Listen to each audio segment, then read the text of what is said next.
What if the single most powerful thing you could do for your life right now costs nothing, requires no one else's cooperation, needs no perfect timing, no right circumstances, no special permission from anyone? What if it was simply this?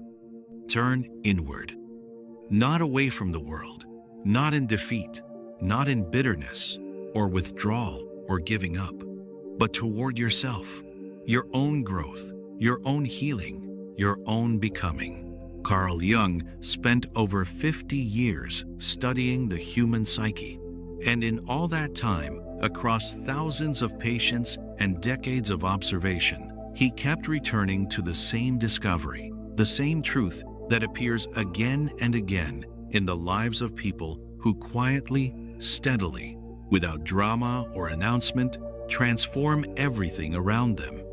He found that the moment a person genuinely stops looking outward for their answers, stops waiting for someone else to change, stops seeking external validation, stops trying to manage and fix and control things outside themselves, and turns that same energy, that same attention, that same fierce intelligence inward, everything changes.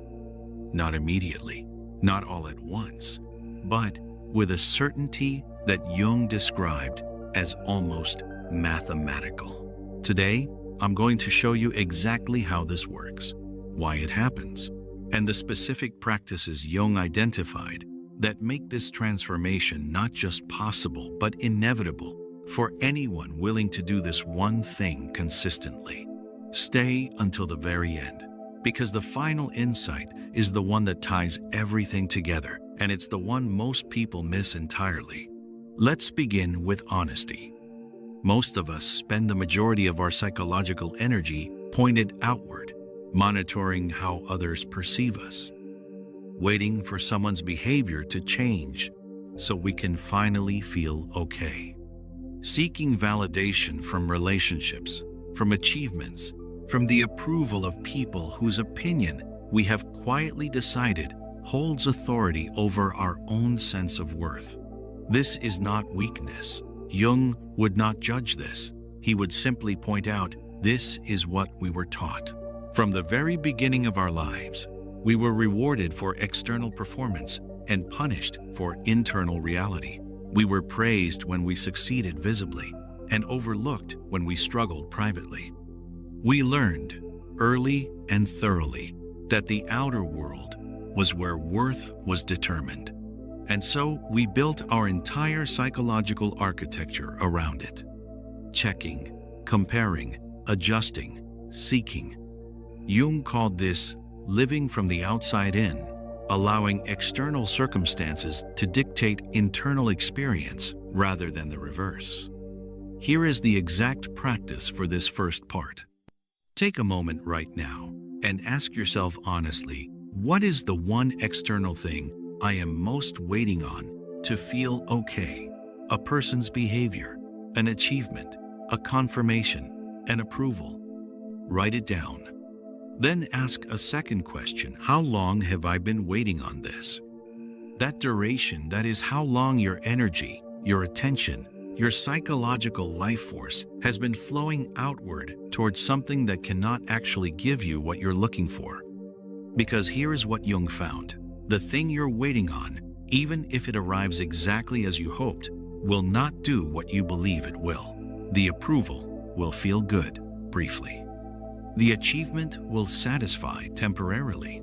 The relationship will bring joy and also new concerns. And then, the outward searching will simply find a new object.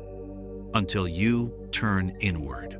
Here is where I want to be very precise, because this concept is widely misunderstood. Focusing on yourself does not mean becoming selfish. It does not mean withdrawing from love or relationships or the people who matter to you. It does not mean constructing walls or becoming indifferent to the world around you. Jung was clear about this. Focusing on yourself in the Jungian sense means something very specific. It means doing the inner work, confronting your shadow, the parts of yourself you've been avoiding. examining your patterns, the unconscious behaviors that keep producing the same results. Integrating your contradictions, the places where what you believe about yourself and how you actually behave don't match. It means asking, who am I, when no one is watching, when no approval is available, when no performance is required. And then, crucially, doing something with that answer. Here is the practice for this part. Choose one pattern in your life that keeps repeating, a relationship dynamic that feels familiar in an uncomfortable way, a way of responding to conflict or criticism or rejection that you've noticed before, something that seems to follow you from situation to situation. Don't look at the external factors yet. Ask a different question. What am I bringing to this pattern? What belief, what fear, what unexamined assumption of mine is contributing to this? This question is uncomfortable. It is supposed to be. Jung said the most important psychological work always begins with the willingness to look at your own contribution to the patterns in your life, not to blame yourself, but to locate the lever of real change. Because external circumstances can only be changed from the outside, but patterns, they can only be changed from the inside. There is a specific moment that Jung described in the lives of people who went through genuine transformation. Not a dramatic announcement, not a grand decision, not a moment of sudden inspiration. A quiet stopping. The moment when you simply stop waiting. Stop waiting for that person to understand you.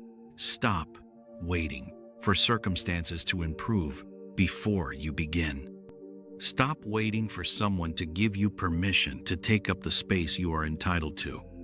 Jung called this withdrawing projections, taking back the psychological energy you have invested in the belief that your well-being depends on something outside yourself. And he noted something fascinating about what happens in the immediate aftermath of this stopping.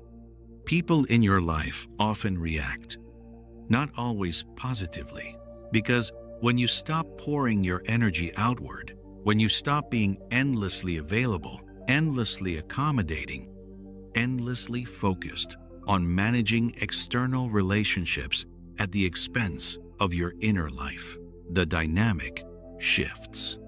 And the people who benefited from your outward focus sometimes notice that something has changed, even if they can't name what it is. Here is the practice for this part. Identify one relationship or situation where you have been consistently giving more energy than you are receiving, where you have been waiting, adjusting, hoping, managing. And ask yourself, what would it look like to redirect just 20% of the energy I'm giving to this back to myself? Not 100%, not a dramatic exit, just 20%. That small redirection, practiced consistently, changes the entire internal experience of that relationship, and often, quietly, changes the relationship itself. Here is where Jung's observations become almost startling in their consistency. He documented, again and again, across patience and decades, that when a person genuinely shifts their primary focus from outward to inward, specific things begin to change in their external life, almost as a side effect. Not because the universe rewards good behavior, but because of something far more concrete. Your decisions improve. When you are primarily focused outward on managing perceptions, seeking approval, waiting for others, your decisions are subtly, consistently influenced by what you think others want, expect, or approve of. You make choices from a slightly fearful place, a slightly contracted place, a place that is always, in some small way, performing. When you focus inward, when your primary orientation is toward your own authentic values, your own honest assessment, your own genuine needs, your decisions begin to come from a different place entirely.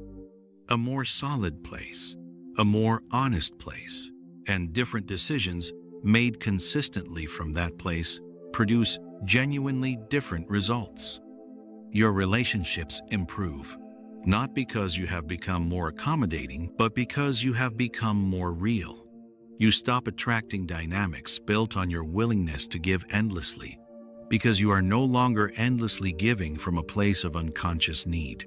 The relationships that remain are ones that can sustain a real, whole person, not just a carefully managed persona. Your relationship with yourself improves. This one is the most significant and the hardest to describe. But people who have done this work consistently describe it the same way. A growing sense of solidity, a groundedness that isn't dependent on what's happening around them, a quiet familiarity with themselves that feels, after a lifetime of looking outward, like coming home. Here is the practice for this part. Ask yourself, in what area of my life have I been making decisions primarily based on what others think, expect, or approve of?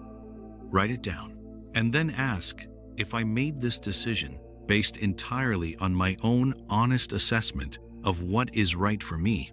What would I actually choose? You don't have to act on the answer today. Just know it. Just let yourself have the honest answer without immediately managing it for someone else's comfort. Knowing your honest answer regularly, without suppressing it, is the beginning of living from the inside out. Jung believed that focusing on yourself was not a one-time decision. It was a daily practice. A consistent redirection of attention and energy, made again and again, until it became the natural orientation of your life. And he identified one practice above all others that he considered the foundation of this work. He called it daily self-examination.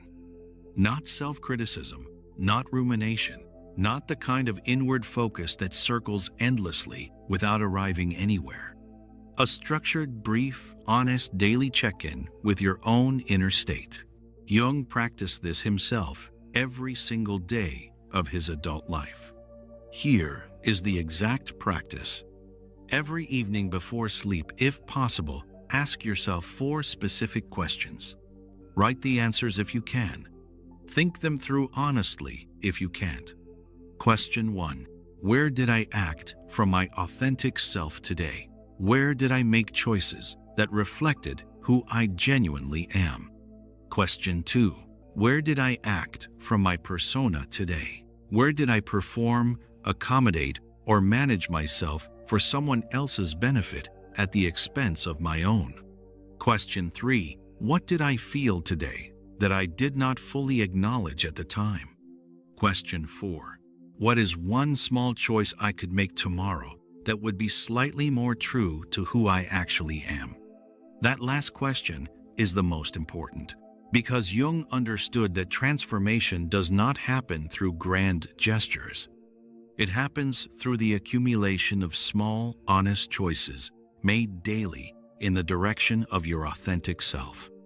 Each day that you do this practice, you become slightly more you, slightly less the performance, slightly more the person underneath it. And over weeks, over months, the accumulation of those small daily choices becomes something that looks, from the outside, like a completely transformed life. Before you go, I want to leave you with the one thing Jung said about this work that I think matters more than anything else. He said, "Your life is the expression of your whole self." The realization of this truth is the simplest and most ordinary thing in the world, and the rarest. Most people spend their entire lives looking outward, waiting, seeking, performing, managing. The rare ones, the ones who turn inward, who do the daily work of knowing themselves, who redirect even a small percentage of their energy from external seeking to internal becoming, those are the ones whose lives quietly, steadily, undeniably change.